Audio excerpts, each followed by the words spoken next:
Hey, hello, dosto. So today I'm going to share you my SFM detailed strategy that I followed during my exam days, and that helped me also to secure exemption as well as secure 75 plus or 80 plus marks in SFM also.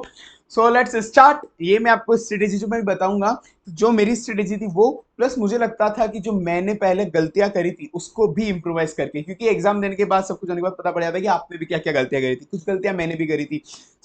मैं आपको वो भी improve करके बताऊंगा कि अब आपको ये करना चाहिए मेरे हिसाब से, बाकी तो आपकी मर्जी। Okay. So first of all मैं अगर सबसे पहले कंटेंट, सर कंटेंट मतलब मैटर बुक आपको क्या क्या पढ़नी है एग्जाम टाइम पे।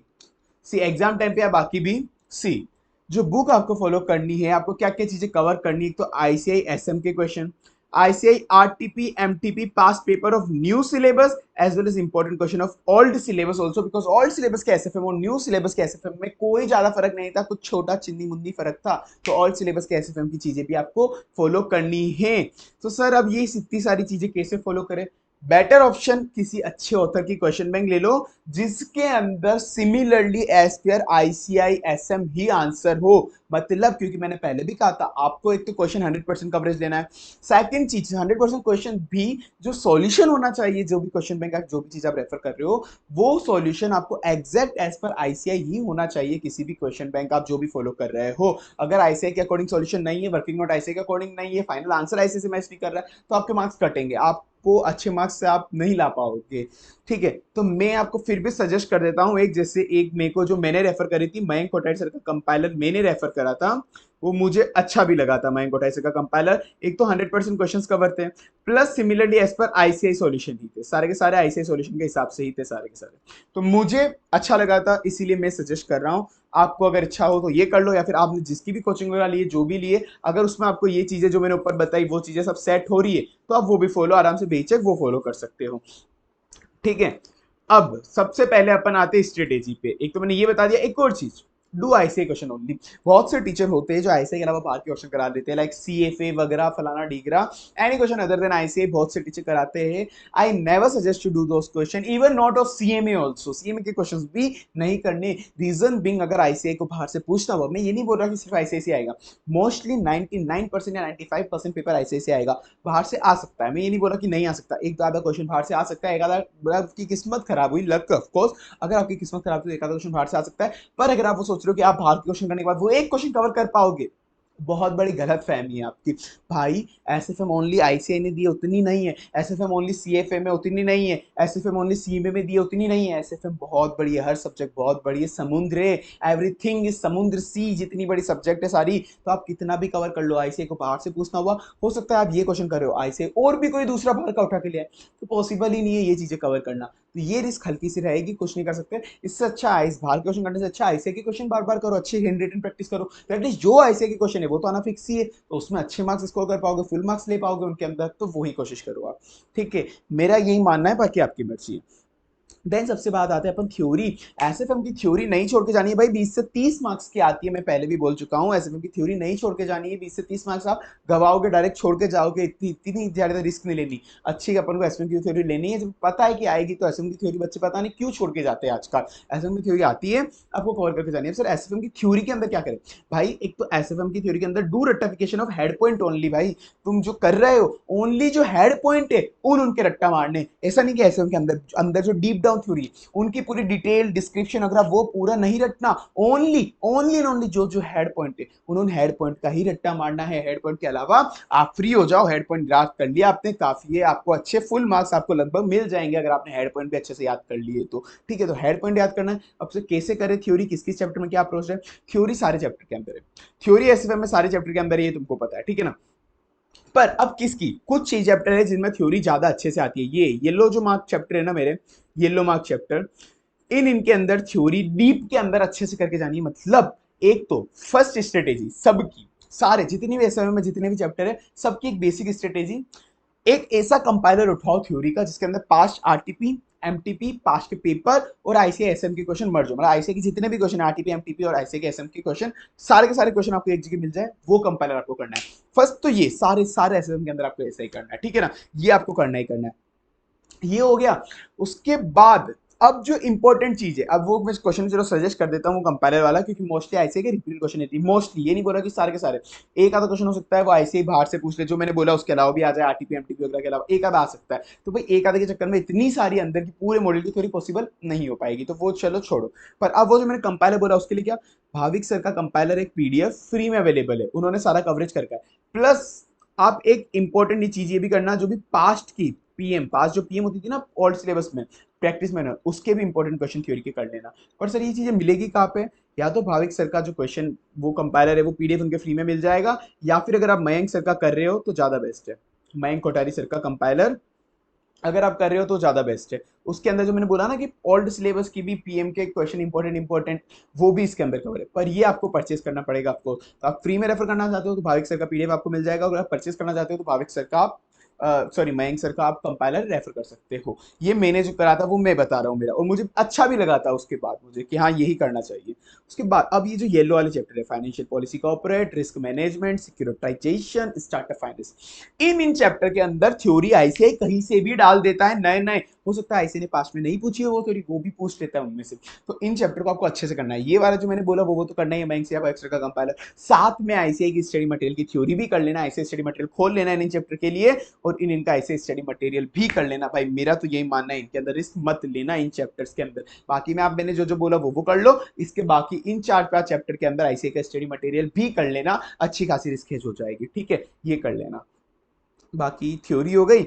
अब उसके बाद में हर में आपको सारी सब्जेक्ट के अंदर बोलूंगा ये चीज, हर सब्जेक्ट स्टडी में ये चीज, दो ही चीजें मैं रिपीटेड बोलूंगा, वो यही है, आरटीपी एमटीपी पास्ट पेपर जो आप क्वेश्चन बैंक रेफर कर रहे हो वो आपने हो सकता है नवंबर अटेम्प्ट के लिए खरीदी, और आपका मई अटेम्प्ट है, आपने मई के लिए खरीदी, आपका नेक्स्ट नवंबर है, तो हो सकता है उसमें कुछ आरटीपी एमटीपी वगैरह कवर नहीं हो, पास्ट पेपर वगैरह, तो वो जो कवर नहीं है that you need to do it separately, and IC have a history to ask the repeated question from the just recent RTP MTP। IC की history just recent RTP MTP पास paper नहीं, RTP MTP just recent वाली attempt वाली होती है, उससे वो एक नए क्वेश्चन देती है। IC की हिस्ट्री जनरली वो देता ही देता है, तो बेटर है जो क्वेश्चन आप जो क्वेश्चन में क्वेश्चन बैंक में कवर नहीं है वो आप वहां से कवर कर लेना, अलग से प्रिंट आउट लेके, ये करना मत भूलना। IC का एक भी क्वेश्चन नहीं छोड़ना है, IC का एक भी क्वेश्चन छोड़ना मतलब बहुत भाई रिस्क लेना, IC की क्वेश्चन कहीं से भी कहीं पे भी आ सकते हैं, ठीक है। फिर एक कॉन्सेप्ट और फॉर्मूला रजिस्टर अलग से बना लेना, सिमिलर जैसे मैंने एफआर की स्ट्रेटेजी में बोला था, कॉन्सेप्ट रजिस्टर आपका होना चाहिए और फॉर्मूला रजिस्टर भी होना चाहिए, हो सकता है हो सके तो इन दोनों को मर्ज कर लो अच्छे से, अदरवाइज अलग अलग बनाओ तो भी अच्छा है। फॉर्मूला रजिस्टर तो देखो एक ही फॉर्मूला रजिस्टर आपको अलग अलग फैकल्टीज के उनके टेलीग्राम चैनल में मिल जाएंगे, मयंक कोठारी सर का मिल जाएगा, आदित्य सर का मिल जाएगा, भाविक चौकसी सर का मिल जाएगा, वॉट एवर कोई भी फैकल्टी है सब अपने अपने रिलीज करती है, सबके फॉर्मूला रजिस्टर अच्छे हैं। अब वो फॉर्मूला रजिस्टर लो, उसके अंदर आपको लगता है कि कुछ फॉर्मूला और इंसर्ट करने, कुछ मिसिंग है, या कुछ भी आपको लगता हो, किसी पे भी ब्लाइंड ट्रस्ट तो नहीं करना है, वो मैं बोल रहा हूँ, मेरे पे भी ब्लाइंड ट्रस्ट मत करना, जो मैं बोल रहा हूँ फॉलो करो, कुछ नहीं समझ में आ रहा है जो मैं चीजें बोल रहा हूँ अपनी स्ट्रेटेजी मॉडिफाई करो, ब्लाइंड ट्रस्ट कभी किसी पे नहीं करना होता भाई, क्या मालूम किसकी स्ट्रेटेजी किस पे सूट हो जाए किसी पे ना हो, सीधी बात है। तो आप फॉर्मुला रजिस्टर भी किसी का उठाओ, कुछ भी उठाओ, फॉर्मुला रजिस्टर भी एक बार चेक कर लो, आपको लग रहा है कुछ एक दूसरे फॉर्मुला डालना है, कुछ फॉर्मुला को मॉडिफाई करना है, तो आप आपके हिसाब से उस फॉर्मुला रजिस्टर को बना लो, मतलब इजीली बन जाएगा। और कॉन्सेप्ट रजिस्टर बनाना ही बनाना है, हर का कॉन्सेप्ट रजिस्टर बना लो, हर चैप्टर का पहले कॉन्सेप्ट रजिस्टर में कॉन्सेप्ट पढ़ो, थोड़े बहुत 4-5 कॉन्सेप्ट पढ़ लिए उसके क्वेश्चन सॉल्व करो, फिर 4-5 कॉन्सेप्ट पढ़ लिए फिर क्वेश्चन सॉल्व करो, फिर कॉन्सेप्ट पढ़ लिए फिर क्वेश्चन सॉल्व करो, या फिर जब ये फर्स्ट रिवीजन में तो ऐसे कर लो, सेकंड रिवीजन से आपको क्या करना है, पूरा का पूरा कॉन्सेप्ट रजिस्टर पढ़ लिया, कॉन्सेप्ट रजिस्टर का मतलब एक चैप्टर पढ़ लिया पूरा का पूरा कॉन्सेप्ट, उसके बाद वो पूरे के पूरे कॉन्सेप्ट पढ़ने के बाद फिर वो क्वेश्चन पे शिफ्ट हो जाओ, उससे पता है क्या होगा, एक दिमाग आपका खुलना शुरू हो जाएगा, मेरे साथ भी यही होता। पहले तो क्या होता है कुछ लोग अपन करते हैं, जस्ट ऊपर कॉन्सेप्ट दे रखा है उसके नीचे क्वेश्चन कर लिया, जस्ट कॉन्सेप्ट दे रखा है उसके नीचे क्वेश्चन कर लिया, बहुत इजी हो जाता है ये करने से। आपको एग्जाम के अंदर ऐसा नहीं होगा ना कि कॉन्सेप्ट पढ़ लिया उसके बाद क्वेश्चन आ रहा है, वो कॉन्सेप्ट पढ़ लिया फिर ऐसा, पेपर तो बिल्कुल मिक्स होगा, पेपर आएगा कोई कॉन्सेप्ट का क्वेश्चन पहले कोई कॉन्सेप्ट का बाद में मिक्स होगा, तो दिमाग लगाना पड़ेगा कि इस क्वेश्चन के अंदर कौन सा कॉन्सेप्ट लग रहा है कौन सा फॉर्मुला लग रहा है। तो सेकंड रीजन से मैं क्या सजेस्ट कर रहा हूँ आपको, मेरे साथ भी हुआ था, दिमाग खुल गया था, पूरा का पूरा कॉन्सेप्ट एक बार में पढ़ लिया, सारा कॉन्सेप्ट पढ़ने के बाद अब मैं डायरेक्ट सारे क्वेश्चन पे एक बार शिफ्ट हो गया, और क्वेश्चन फंबल्ड में मतलब कोई भी स्कैटर्ड क्वेश्चन अब मैं उठा रहा हूं, अब मुझे दिमाग लगाना पड़ रहा है कि भाई इस क्वेश्चन के अंदर ये कॉन्सेप्ट लगेगा तो इसमें ऐसा फॉर्मुला लगेगा, एक बीटा निकालने के 4 फॉर्मुला होता है तो इसके अंदर ये वाला बीटा का फॉर्मुला लगेगा, तब मुझे दिमाग लगाना पड़ रहा है। बाकी तो क्या हो रहा था फर्स्ट डिवीजन के टाइम पे, कॉन्सेप्ट पढ़ा क्वेश्चन कह रहा, कॉन्सेप्ट पढ़ा क्वेश्चन कह रहा, बहुत इजी सब कुछ निकल रहा था। फिर उस वक्त जब सारे कॉन्सेप्ट के बाद जब फंबल्ड वे में आप क्वेश्चन सॉल्व करोगे फिर जंबल जंबल टाइप, तब आपको पता पड़ेगा कि भाई अब दिमाग अब असली में पता पड़ेगा आ रहा है नहीं आ रहा है, वो चीज करना। Start marking question from starting only, first day of revision या फिर first day of class even आप वहां से मार्क करना शुरू हो जाओ कि ये क्वेश्चन ही मेरे लास्ट डे रिवीजन के लिए काम के, ये क्वेश्चन ही रिपीटेड है, उनको मार्क करने लग जाओ। अगर आपने अभी मार्क नहीं करा तो हर टाइम पे सारे क्वेश्चन करना, मतलब आप आपका प्लानिंग बहुत बुरा बिगाड़ रहे हो, आप नहीं कर पाओगे सारे क्वेश्चन हर बार, आपका कोर्स बहुत बड़ा है तो पॉसिबल ही नहीं है, ये गलती मत करना, क्वेश्चन मार्क करना शुरू से शुरू हो जाओ।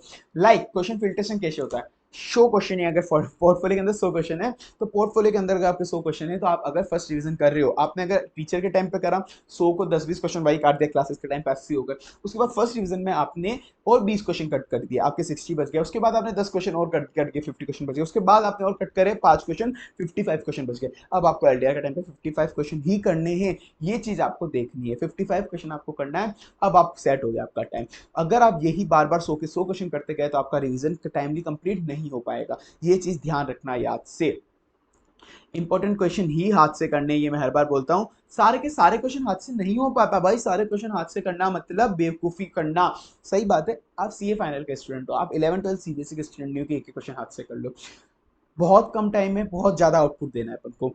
तो क्या करना है, सारे क्वेश्चन की अच्छे से ऑडिट करनी है, एक एक स्टेप। अब ऑडिट भी कैसे करनी है, आपने एक बार कर लिया हो गया, अब क्या करना है आपको नेक्स्ट क्वेश्चन के टाइम पे, एक तो सारे क्वेश्चन बार बार नहीं करने, सारे क्वेश्चन नहीं करने, मैंने आपको पहले भी बोला था कुछ क्वेश्चन ही होते हैं जो नए होते हैं, सारे बाकी सारे क्वेश्चन रिपीटेड होते हैं, तो आप ये नहीं कि एक क्वेश्चन करा सेकंड भी पूरा कर रहे हो, तीसरा भी पूरा कर रहे हो, फोर्थ भी पूरा कर रहे हो, भाई फर्स्ट और सेकंड क्वेश्चन सेम है, सेकंड और थर्ड क्वेश्चन भी सेम है, उसके अंदर बस कुछ बदला है तो एक दो एडजस्टमेंट बदले, तो आपको केवल उन एक दो एडजस्टमेंट पे टिक मार लेना है कि ये अगली बार अगर मैं करूंगा तो केवल ये एक दो एडजस्टमेंट ही नए हैं, उन एक दो एडजस्टमेंट को ही मुझे अगली बार करना है, सारे के सारा पूरा क्वेश्चन वापस नहीं करना है वरना तो बहुत टाइम जाएगा, केवल एक दो एडजस्टमेंट ही नए हैं तो केवल एक दो एडजस्टमेंट पे ही मैंने टिक मारा, वो ही मुझे नेक्स्ट बार करना है। इसमें बीटा निकालने का चीज नहीं थी, बाकी के डेविएशन वगैरह चीजें, स्टैंडर्ड डेविएशन वगैरह तो मैं हर बार निकालता हूँ वैसे ही, बस इसमें बीटा का नया फॉर्मूला है तो उस बीटा के फॉर्मूला पे क्लिक कर दो कि इस वाले के अंदर बीटा का फॉर्मूला नया वाला ये इसलिए लगा क्योंकि इस क्वेश्चन में ऐसा ऐसा था, तो इसमें केवल ये बीटा फॉर्मूला निकालना ही नया है, बाकी सब तो पुराने वाला जैसा ही है। तो केवल आप जब भी नेक्स्ट क्वेश्चन अगली बार रिवीजन करोगे तो आपको केवल उस क्वेश्चन पे पलटे आप, आपको दिख जाएगा कि केवल यही नया है, तो वो फटाफट देख के 5 सेकंड में आपने वो देखा, फिर नेक्स्ट क्वेश्चन पे शिफ्ट हो गए, बहुत टाइम सेव होगा और टाइम इज वैल्यू। ठीक है आपका सर, तो आपको टाइम ही आपको आगे मदद करने वाला है, आपको टाइम के मतलब आपको आपकी मेन जो लास्ट टाइम पे दिक्कत होगा ना वो टाइम मैनेजमेंट का ही होगा कि सर अब टाइम बहुत कम बचा है, how will revise all the subject in and all the chapters all the question in such A less time. तो आपको वो चीज अभी रिजॉल्व करनी है, तो उसी के लिए आपको अभी से आपको प्लानिंग करके चलनी पड़ेगी, तो वो चीज जो जो मैं बोल रहा हूँ छोटी छोटी चीजें आपको बहुत टाइम सेव करेगी, वो करना ही करना है। Then no need to refer full question, इस टाइम मैंने आपको बताया वही चीजें। एक मेरी आईसीए मार्किंग पैटर्न की वीडियो देख लेना जिसके अंदर मैंने आपको अच्छे से बताया कि हर चीज का आईसीए मार्क्स कैसे अलॉट करती है, हर एक वर्किंग नोट का मार्क्स होता है, हर एक न्यूमेरिकल फिगर का कहाँ पे कैसे मार्क्स होता है वो मैंने अच्छे से बता रखा है, किस चीज का मार्क्स नहीं होता वो भी बता रखा है, तो वो चीज आप अच्छे से देख लेना, आपको अच्छे से पता रहेगा कि एग्जाम में आपको कैसे प्रिपेयर करना है, अपने आपको कैसे आंसर प्रेजेंट करना है। ठीक है, तो ये रही अपनी एसएम की स्ट्रेटेजी। अब है नीचे एबीसी एनालिसिस। पहले क्या करो तुम, एबीसी एनालिसिस या तो ये मैं टेलीग्राम पे पीडीएफ शेयर कर लूंगा या फिर तुम काम करो इसका स्क्रीनशॉट भी ले लो, टेलीग्राम पे मेरे नीचे मिल जाएंगे, फ्री नोट्स भी बहुत सारे मिलेंगे और आपको ये पीडीएफ भी मिल जाएगी। ये स्क्रीनशॉट ले लिया, अब स्क्रीनशॉट ले लिया, मस्त हो गया, एबीसी एनालिसिस मिल गया। अब मैं बता दूं भाई, मेरे हिसाब से एबीसी एनालिसिस कभी फॉलो नहीं करना चाहिए, मैं एबीसी एनालिसिस पे कभी भरोसा नहीं करता हूं। सर क्या बात कर रहे हो आप, पहले खुद एबीसी एनालिसिस दे रहे हो फिर ऐसी बातें कर रहे हो। भाई एबीसी एनालिसिस देना इसलिए पड़ रहा है क्योंकि बच्चे पीछे पड़ जाते हैं, सर एबीसी एनालिसिस दो, सर एबीसी एनालिसिस दो, कोर्स कवर नहीं हो पा रहा, तो मेरी अब रिस्पॉन्सिबिलिटी है कि अब कुछ है तो मैं दे रहा हूं आपको फ्री में। बट एबीसी एनालिसिस फॉलो करना मतलब आज के जमाने में भाई खुद के पेड़ पे कुल्हाड़ी मारना है। जो बच्चे एबीसी एनालिसिस इस टाइम पे फॉलो कर रहे हैं, मतलब जो बच्चे एबीसी एनालिसिस फॉलो करने में उतरे हैं और अगर उनसे पूछ लो अभी लास्ट रिसेंट एग्जाम में उनका साथ क्या हुआ है, तो आप पूछो उनके साथ कैसा हुआ है, एबीसी से पेपर सेट हुआ है क्या, वो बता देंगे भाई गलती से भी भूल के एबीसी एनालिसिस फॉलो ना कर लेना, जिन जिन ने एबीसी एनालिसिस फॉलो करा है भाई बहुत बुरा हुआ है वो। ऐसे कहीं से भी कुछ भी क्वेश्चन कहीं से भी पूछ रहा है, क्योंकि मैं पहले भी बहुत बार बोल चुका हूँ एबीसी एनालिसिस स्टूडेंट करते, एग्जामिनर या जो पेपर सेटर है वो एबीसी एनालिसिस नहीं करता, उसको जो क्वेश्चन कहीं से भी मिला कुछ भी मिला वो डाल देगा वहां पे, वो नहीं करने वाला कि यार पिछली बार ये हुआ था तो इस बार तो ये वाला आएगा ही नहीं एग्जाम में तो इस बार ये नहीं दूंगा। बहुत बड़ी बेवकूफी अगर ऐसा सोच रहे हो तुम लोग कि अगर पिछली बार वो क्वेश्चन आया तो इस बार नहीं आएगा, या जितनी ज्यादा बार आया तो उस बार वो वापस आएगा। बहुत लाइक बच्चों का एक पता है नॉर्मल व्यू क्या होता है, जस्ट पुराने रिसेंट एग्जाम के अंदर ये एग्जैक्ट क्वेश्चन आया था, इस बार तो आना ही नहीं है, पिछली बार आ चुका है, इस बार नहीं करके जाएंगे। एक एग्जांपल देता हूँ, फाइनेंशियल रिपोर्टिंग पेपर के अंदर एक इंडेक्स 109 का क्वेश्चन था, एम्प्लॉय को लोन देते हैं तो एम्प्लॉय का एक लोन वाला शेड्यूल नहीं बनता, वो पूरा क्वेश्चन है, एम्प्लॉय को लोन दिया, प्रीपे हो गया, वो क्वेश्चन एग्जैक्ट आया था दिसंबर के अंदर या सॉरी जैन के अंदर।